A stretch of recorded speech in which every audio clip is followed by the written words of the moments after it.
It's time to eat. What are you hungry for? Sit down and get ready to consume an abundance of fantasy football knowledge from Ross Tucker and Joe Dolan. Feed me now. I'm starving. On the Fantasy Feast Eating Podcast.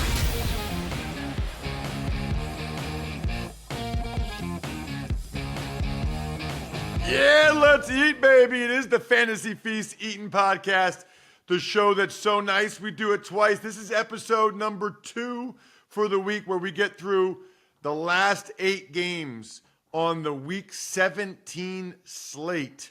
And there's a bunch of good ones. And by we, I mean me, at Ross Tucker NFL on social media. Obviously, you can follow at Ross Tucker Pod. That's when you know all the shows, when they've been posted, the whole deal.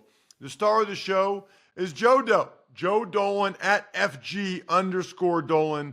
Big fan of his. Already have, 3 or 4 clips I'm going to make Jack cut up for social media, at Ross Tucker NFL, at Ross Tucker Pod, at FG_Dolan, from awesome things that Joe said in episode 1 about Joe Flacco's director's cut, Tony Pollard, biggest bust, Justin Fields, comparing him to Zach Wilson and Justin Herbert in the same sentence.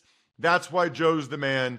FantasyPoints.com is where you can get him when he's not on this show. Just use the code 23Feast for the outstanding content. Speaking of outstanding content, Joe, how about watching the LA Rams play offensive football right now and the production they're getting from 5th-round picks on rookie contracts, making the league minimum, like Puka Nacua and Kyron Williams? Yeah, so here is their offense has been fantastic. Basically, every metric you can get to when Stafford, Nacua, Kupp, and Kyron Williams are all on the field together, they are tops in the NFL in offense.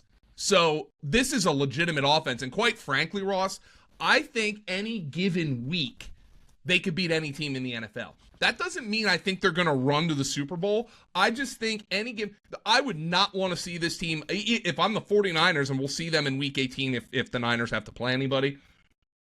I think the Niners don't want to see them. I don't think the Eagles want to see them. I don't think the Cowboys want to see them. I don't think the Lions want to see them in the playoffs. This is a team that I think could beat anybody. And from a fantasy perspective, I think you just start everybody. I'm not sitting any of these guys right now. I know this past week it was Nacua who had the big game and not Kupp.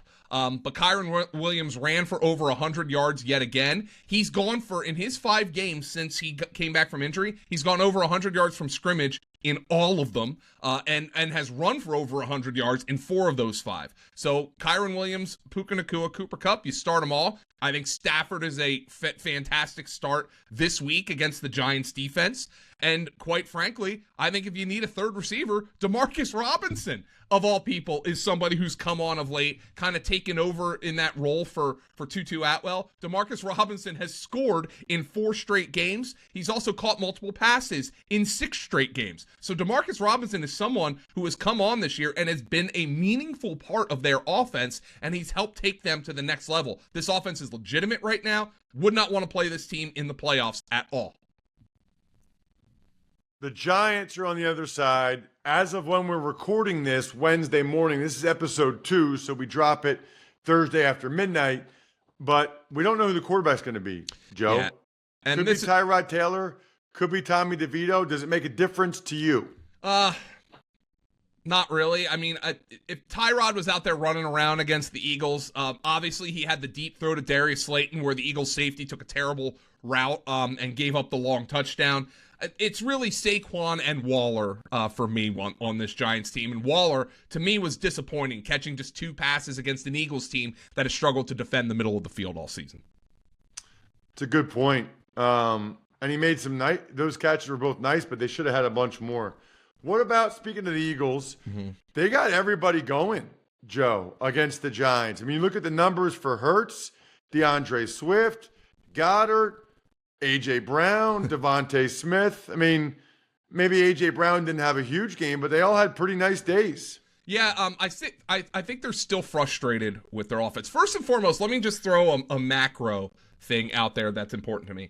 I don't know what you saw from that game, Ross, but in my personal opinion, I was a couple of whiskeys and a couple of Bat Blue Lights deep on Christmas afternoon, but I thought Jalen Hurts looked as good physically as he has all year in that game.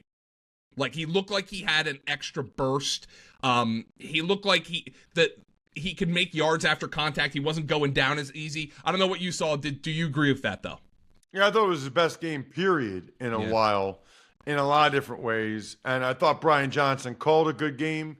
But, yeah, I mean, that's the best Hurts has played in a while. Yeah, but the thing with this Eagles team is, like, every mistake is just, like, the worst mistake at the worst possible time. Dallas Goedert falls down on Jalen Hurts' interception. That ball was out, by the way, before Dallas Goedert fell down. So I'm not gonna put that interception on Jalen Hurts. But here's what I think they're gonna do in this game, because Arizona has been the worst run defense in the NFL all season.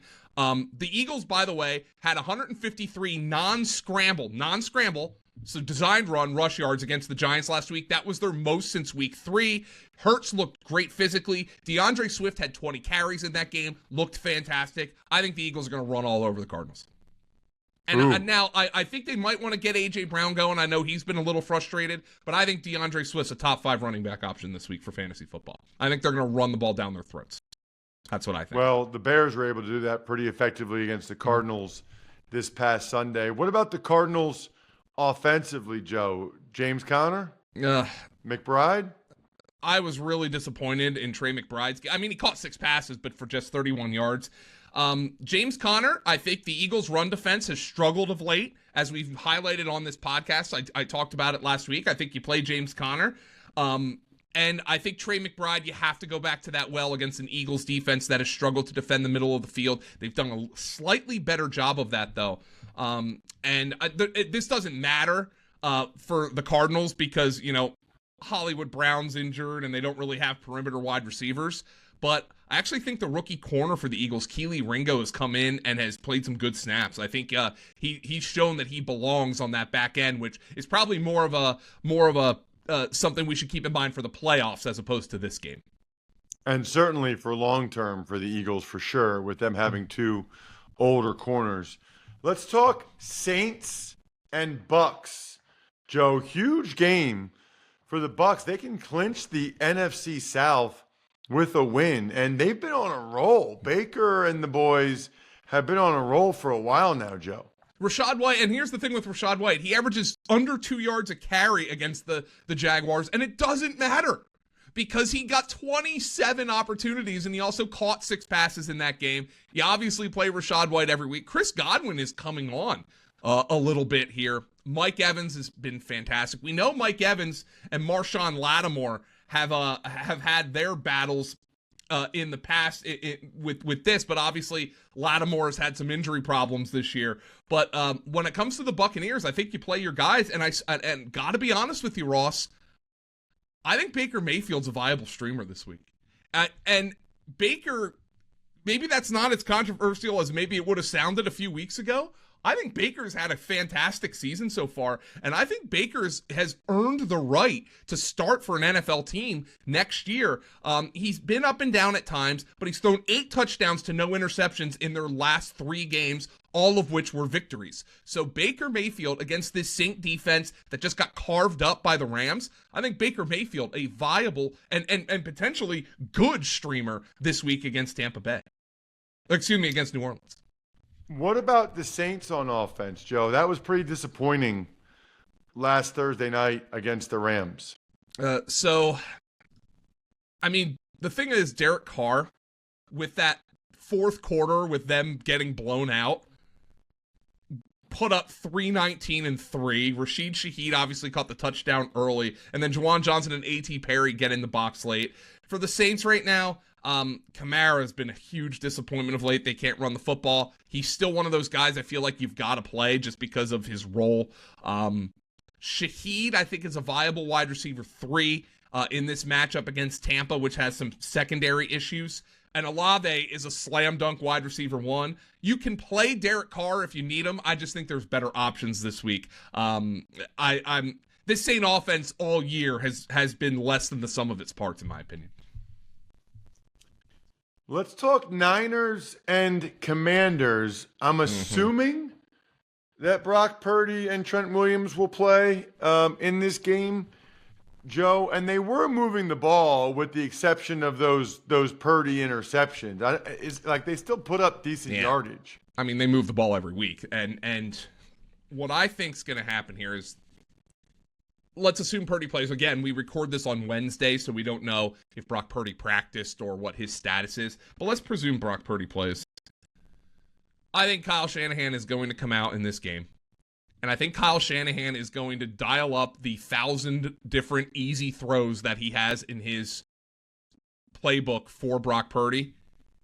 And he's going to try to get Brock Purdy's confidence back up. If Brock Purdy's confidence is even waning, it might not be. He just had a bad game. I think they're going to throw the ball all over the field against this team, this Commanders team, all over. I think they're not going. The Commanders cannot stop this 49er offense unless Purdy's turning the ball over again. He was still averaging, by the way, like 8 yards per attempt. He just threw 4 interceptions. I think Purdy is going to blow up in this game if Purdy goes. And if Sam Darnold goes in this game, I think Sam Darnold's going to blow up. Because I don't think the Commanders can stop anybody right now. Look at what Breece Hall did to the Commanders last week. Breece Hall had 20 carries and 2 touchdowns rushing, and he had 12 catches for 96 yards. What do you think Christian McCaffrey is going to do to this defense? That's what Breece Hall just did. The Niners are going to blow their doors off. Yes, did they show some kinks in the armor? Absolutely. They certainly showed some kinks in the armor. Washington, if you pressure Brock Purdy, you force him into mistakes. That's the name of the game for pretty much every quarterback in the NFL. Pressure him, force him into mistakes. Simple game when it works out that way. But that Washington cannot stop them. The Niners are going to absolutely house them in this game. As of when we're recording this Wednesday morning, Joe, we still don't know who the quarterback will be for the Commanders.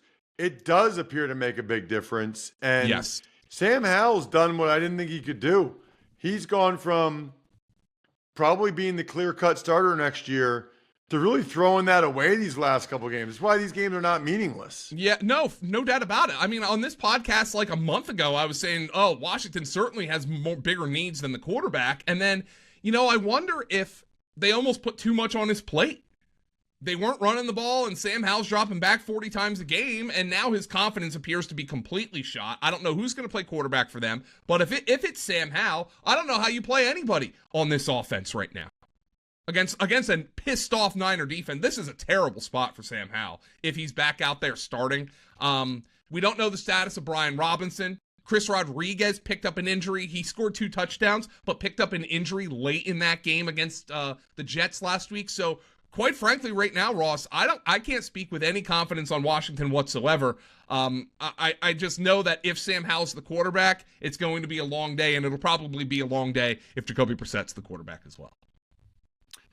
Joe, in football, the fourth quarter is where the magic happens, where games are won, where champions are made.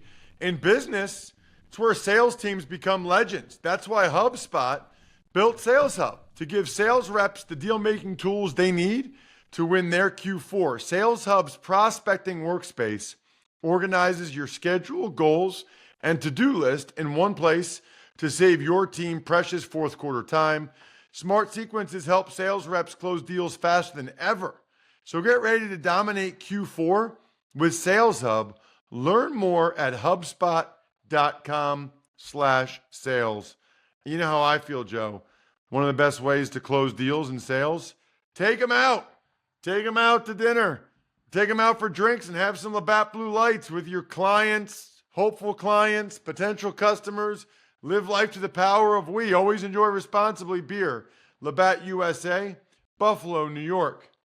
Let's talk Steelers against the Seahawks. Interesting game, Joe, for both these teams. Every Kenny Pickett stat sounds more ridiculous than the last, but this one is 100. This is 100% true. Mason Rudolph, who you might not have even known was still on the roster before last week, has as many touchdown passes as Kenny Pickett since the start of October. 2. That's a 100% true statement, by the way. It's staggering to me how bad this offense was with Kenny Pickett. It's staggering to me how bad this offense was with Mitchell Trubisky. And look, Mason Rudolph just actually playing a competent game was more than enough for me to just say, all right, this offense is just simply better. Here's another Kenny Pickett stat that's mind-blowing. Not only does Mason Rudolph have as many touchdown passes as Kenny Pickett this year, since the start of October, so does Derrick Henry. 2 since the start of October. Pittsburgh's offense just looks better with Mason Rudolph. Now, I'm not going to come out here and tell you that Kenny Pickett is going to, that Mason Rudolph is going to all of a sudden quarterback the Steelers to an NFC, to a playoff win. All I'm saying is that Mason Rudolph did something that no Steeler quarterback has done all year. Look good. George Pickens goes for 195 and 2 scores. Deontay Johnson, by the way, Mason Rudolph missed him on what should have been a long touchdown. So if you have a little bit more confidence in these receivers with Mason Rudolph, I don't blame you. Najee Harris ran hard. He ran angry. I think both he and Jaylen Warren are RB2s this week in this matchup against Seattle, a defense that does not necessarily scare me. It's just staggering the numbers that you can point to highlight the incompetence of what Kenny Pickett and Mitchell Trubisky had done earlier this season. What about the Seahawks, Joe? They haven't been lighting it up, but they've been getting it done late. You know, Joey Porter Jr., the rookie corner for Pittsburgh, has had an outstanding year.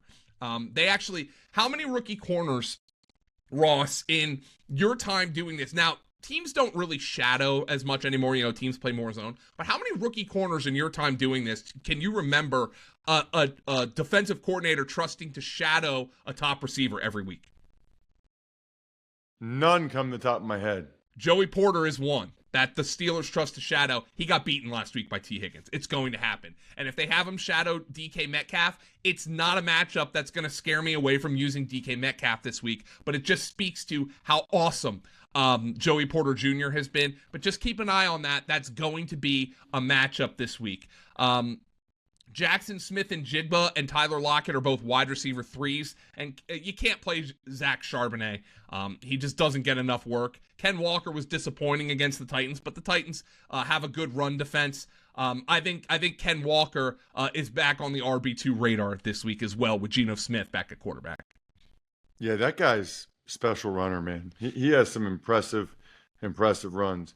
Let's talk Chargers and Broncos because we have to, because it's an NFL game that will be played. Chargers actually showed more life than the Broncos did this past week. Yeah, Josh Palmer, 8 targets. Gerald Everett, 8 targets. We'll keep an eye on the status of Keenan Allen. Austin Eckler looked physically the best he has in a while, in my opinion. If you got to this point with Austin Eckler on your fantasy team, you must be loaded everywhere else, because I'm not.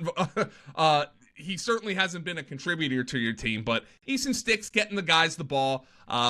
Quentin Johnston's been a disappointment all year, but other than that, keep an eye on the status of Keenan Allen, and that's going to dictate who we can use against this Broncos team, because I think Josh Palmer is probably going to get shadowed on the perimeter by Patrick Surtain, which is not great news if you have Josh Palmer in your lineup. So unfortunately for that, we have to keep an eye on the status of Keenan Allen. If you can hear me stammering my way through the Chargers, it's because well, they're not a terribly interesting team right now. And speaking of uninteresting teams, Ross, the Denver Broncos. Well, there's some interesting quotes from Peyton recently about the Broncos offense. You know, everybody's feeling better about them. They were feeling pretty good about the Broncos. They got shellacked by the Lions, and then to lose at home to the Patriots. That is a brutal loss. I mean, they would have been right there, Joe, with all those other 8 and 7 teams. Instead, they lose at home to Bailey Zappi and the Patriots.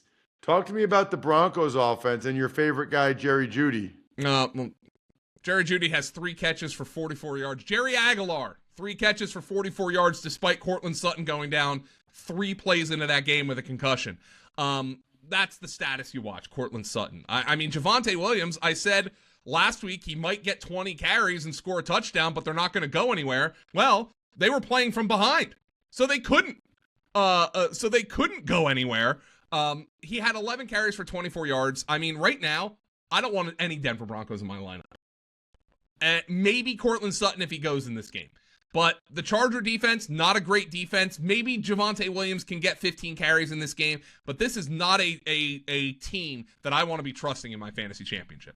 I mean, it's brutal. They've gone as far as they can here.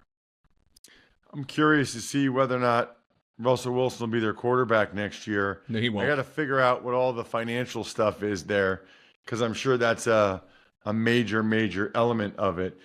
Speaking of major elements, man, this game is not what we thought it would be when they signed up for Week 17. I think the NFL probably thought, Joe, it would be a battle for the number 1 seed between the Cincinnati Bengals and the Kansas City Chiefs. It is certainly not that. Yeah, and instead people are going to be tuning in to see if the Chiefs can lose a game where the opposing quarterback doesn't complete a pass after what happened to the Raiders last week. I mean, unbelievable. Aiden O'Connell was atrocious in that game. He couldn't put the ball anywhere near his receivers, and it didn't matter because the Chiefs kept shooting themselves in the foot. Now, let's start with the Chiefs, okay? Pacheco, concussion. Jerick McKinnon on IR. If Pacheco can't play, Clyde Edwards-Helaire is probably the guy. Yay, he had 4 carries for 6 yards. He's had a couple of long catches in recent weeks. So if you need Clyde Edwards-Helaire, there's that. If Pacheco can't play, he's kind of a RB3 flex option. For the Chiefs, you play Rashee Rice, you play Travis Kelce, even though neither one of them lit it up against the Raiders last week. And you hope Mahomes doesn't just lose his mind again. It's very clear right now that Mahomes is frustrated. But we have reached the point here where Patrick Mahomes is going up against the defense that just got lit up by Mason Rudolph. And depending on what quarterback you might have behind Patrick Mahomes in your lineup, you could consider benching Patrick Mahomes in your fantasy championship. Now, my guess is if you've gotten to this point with him, you have other players around him who are kind of carrying Patrick Mahomes, and you never made it a priority to get a backup, but you can consider benching Patrick Mahomes this week. Like, I mean, I know Joe Flacco's going up against the Jets, but I'd probably bench Patrick Mahomes for Joe Flacco at this point. I can't believe I'm saying that, but that's where we're at with this Kansas City offense. That is remarkable. What about the Bengals on the other side? So for the Bengals, look, the Chiefs just got run all over by Zamir White. So I think it's a decent spot for Joe Mixon. And if you're dying for some juice in your flex spot, maybe even Chase Brown behind Joe Mixon. L'Jarius Sneed is going to shadow T. Higgins if Jamar Chase can't play in this game, which is going to make things difficult on Jake Browning, who just threw 3 interceptions against the Pittsburgh Steelers. Last but not least, especially from a fantasy perspective, Sunday Night Football, they did not flex out of it. Mm-hmm. It's the Vikings hosting the Packers. Terrible news for the Vikings on TJ Hawkinson, who had a really nice year, Joe. He had an excellent year, and he's going to struggle to make it back by the start of next year, which is awful because he was an elite fantasy tight end. We also, Jordan Addison picked up an ankle injury. Is he going to play in this game? Nick Mullins, I mean, you want to talk about a roller coaster. Ross, I have to imagine in the terms of 400-yard passing games in the NFL, that was right up at the top of the worst ever played. I mean, how did he throw for 400 yards in that game? He's got the weakest arm I've ever seen from an NFL quarterback. Hawkinson got hurt, Addison got hurt, and he was trying to kill Justin Jefferson. He threw for 400 yards, and I don't think he made a good throw all game. It's staggering to me, but Nick Mullins here against this Packers defense, which, by the way, is awful. They just let Bryce Young throw for over 300 yards. Mullins is going to go out there, and if he doesn't turn the ball over on the first series, which is entirely possible, by the way, he could get the quick hook in this game if they start him. We still don't know who's starting at quarterback for them as we record this, but Nick Mullins, look, it's a bad defense, and whoever comes in there, they're going to throw the ball to Jefferson, and they're going to throw the ball to KJ Osborne. KJ Osborne is on the wide receiver 3 radar this week if you need him. What about Green Bay on offense, Joe? So Jordan Love has done an unbelievable job with a bunch of no-name receivers. Dontavion Wicks picked up an injury. We obviously don't know the status of Christian Watson. But Romeo Doubs, with Dontavion Wicks hurt, Romeo Doubs steps up. So keep an eye on the status of these wide receivers. Aaron Jones went for over 100 yards rushing in that game. A good sign as you head into your fantasy championship.